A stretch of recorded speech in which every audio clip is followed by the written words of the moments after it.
Chalo, good morning everyone. Today is 28th of December, correct? And we are already learning chapter called as derivatives. बरोबर? मला वाटतं एक 22-23 videos जे basic डेरिव्हेटिव्हचे आहेत 11th standard मधले ते आपण ऑलरेडी अपलोड केलेले. एक प्रॅक्टिस क्वेश्चन म्हणून आपण हा एक क्वेश्चन सॉल्व्ह करत बघूया. काय क्वेश्चन दिले बघा, y is equal to a into e raise to x plus b upon c into e raise to x plus d. बरोबर, याचा डेरिव्हेटिव्ह मला कॅल्क्युलेट करायला लागतो. What they are asked to calculate, की आपल्याला याचा डेरिव्हेटिव्ह काढायचा आहे, फर्स्ट डेरिव्हेटिव्ह. बरोबर, चालेल. तर या केसमध्ये मला काय करायला लागेल, मला या केसमध्ये u अपॉन v रूल माहित असणे गरजेचे आहे. बरोबर, so what is my u upon v rule, आपण एकदा चेक करून बघूया. आन्सर काय करणार आहे आपण, वी नो दॅट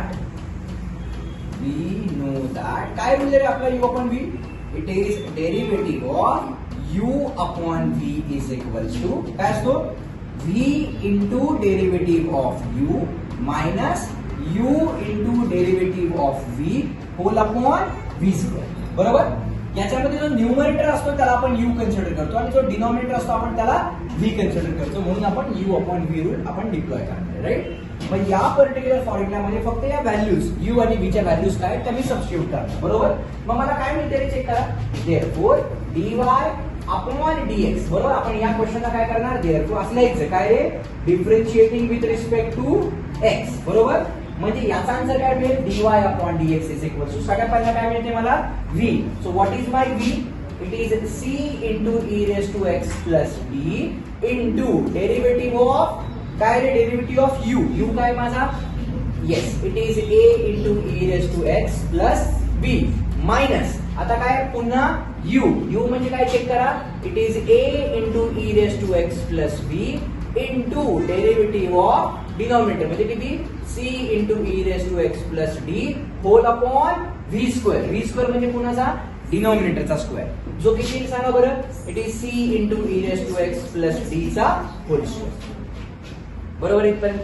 मग याला काय मिळते ते चेक करा, जर सिम्प्लिफाय केलं तर it is dy upon dx is equals to c into e raise to x plus b into, आता इथे चेक करा, मी सांगतो नेहमी काय की एखाद्या फंक्शन बरोबर जर कॉन्स्टंट आला आणि मल्टिप्लिकेशन साइन जर दोघांमध्ये असेल, आता बघा इथे a कॉन्स्टंट आहे आणि e रेस टू x माझं ओरिजिनल फंक्शन आहे, तर मी काय करणार, दोघांमध्ये मल्टिप्लिकेशन साइन आहे का, आहे, मग त्या कॉन्स्टंटला हात लावायचा नाही, कॉन्स्टंट तसाच ठेवायचा आणि e रेस टू x चा डेरिव्हेटिव्ह घ्यायचा. e रेस टू x चा डेरिव्हेटिव्ह किती असतो, e रेस टू x असणार, प्लस साइन आहे, इथे पुन्हा काय आहे, कॉन्स्टंट आहे, कॉन्स्टंटचा डेरिव्हेटिव्ह किती, 0, म्हणजे इथे काय राहिलं फक्त a into e raise to x एवढंच राहिलं. बरोबर, मायनस पुढे काय राहिले चेक करा, it is a into e raise to x plus b into, आता इथे चेक करा, इथे पण बघा c हा कॉन्स्टंट आहे आणि e raise to x function आहे, दोघांमध्ये मल्टिप्लिकेशनचं साइन, तर मी काय करणार, constant will remain as it is, e raise to x चा डेरिव्हेटिव्ह किती आला, e रेस टू x चा, plus sign will remain as it is आणि त्या d चा डेरिव्हेटिव्ह किती होऊन जाईल, 0, का, कारण पुन्हा कॉन्स्टंट आला, म्हणजे आपल्याला एवढी टर्म मिळाली. होल अपॉन डिनॉमिनेटर मध्ये काय मिळते बघा आपल्याला, c into e raise to x plus d चा होल स्क्वेअर. मग आता इथं आपल्याकडे काय बघा, e रेस टू x आहे, इथं पण काय आपल्याकडे e रेस टू x आहे, त्या दोघांमधून आपण e रेस टू x आता बघा चेक करा केअरफुली, ही मिळून माझी पूर्ण पहिली टर्म झाली आणि ही मिळून माझी दुसरी टर्म झाली. बरोबर, तर या पहिल्या टर्म मधून e raise to x common येतोय, इथून पण e raise to x common येतोय, म्हणजे मला फायनल आन्सर काय मिळते चेक करा, dy upon dx is equal to, पहिल्या टर्म मधून मी e रेस टू x जर कॉमन घेतला तर इथं काय राहिलं बघा, a राहिला, a बरोबर पुढे किती राहिले चेक करा, c into e raise to x plus d. बरोबर, नंतर आहे माझ्याकडे मायनस साइन, इथे काय राहिले बघा, c into bracket a into e raise to x plus b. बरोबर का रे, होल अपॉन डिनॉमिनेटर मध्ये किती आलं माझ्याकडं, c into e raise to x plus d चा ब्रॅकेट स्क्वेअर, डिनॉमिनेटरला v स्क्वेअर कंपल्सरी राहणार, त्यात काही चेंज होणार नाही. हा, आता याच्या पुढे आपण सिम्प्लिफाय करू शकतो का, 100% करू शकतो. या a ने आतल्या टर्मला मल्टिप्लाय करू शकतो, c ने आतल्या टर्मला मल्टिप्लाय करू शकतो. बरोबर, चलो सो लेट सिम्प्लिफाय फर्दर, कारण ऑप्शन जसा असेल तसा आपल्याला आन्सर मॉडिफाय करावा लागेल.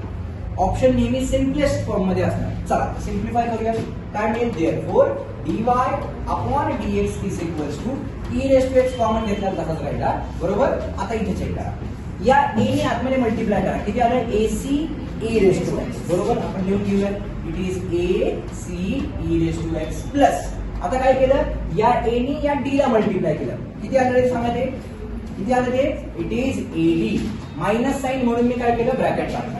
आता काय करणार, या सी ने याला मल्टिप्लाय करा. हे किती आलेलं बघा, AC e raise to C A म्हणजे AC ना, कारण मल्टिप्लिकेशन आहे बरोबर. तर पुन्हा काय मिळालं मला सांगा, AC e raise to x plus, आता काय करणार सांगा, या सी ने या बी ला मल्टिप्लाय करणार. सो सी इंटू बी किती आलं ते, इट इज CB किंवा त्याला काय म्हणू शकतो आपण, एक मिनिट, दिस इज BC बरोबर. अपॉन डिनॉमिनेटर मध्ये किती राहिलं आपल्याकडे सांगा, CX प्लस D चा होल स्क्वेअर. डिनॉमिनेटरला हातच लावायचा नाही बरोबर. म्हणजे याचा अर्थ काय झाला बघा, तर बघा ही term AC e raise to x positive, AC e raise to x negative झाली, कॅन्सल. का, कारण जेव्हा मी मायनस साईन आतमध्ये मल्टिप्लाय करणार आहे, आतले सगळे साईन चेंज होणार बरोबर. म्हणजे याचा अर्थ काय झाला चेक करा, this can be simplified as dy upon dx is equal to e raise to x into bracket, हा इथे ना, येस येस, इथं आपल्याकडं e raise to x right. So वरती किती राहिलं आपल्याकडे सांगा, it is AD minus BC upon किती राहिले ते, C into e raise to x plus D चा ब्रॅकेट स्क्वेअर. मी या आन्सरला बॉक्स करणार and this is what is my final required solution. कळालं कारण नक्की सर्वांना, शुअर, नक्की, डन.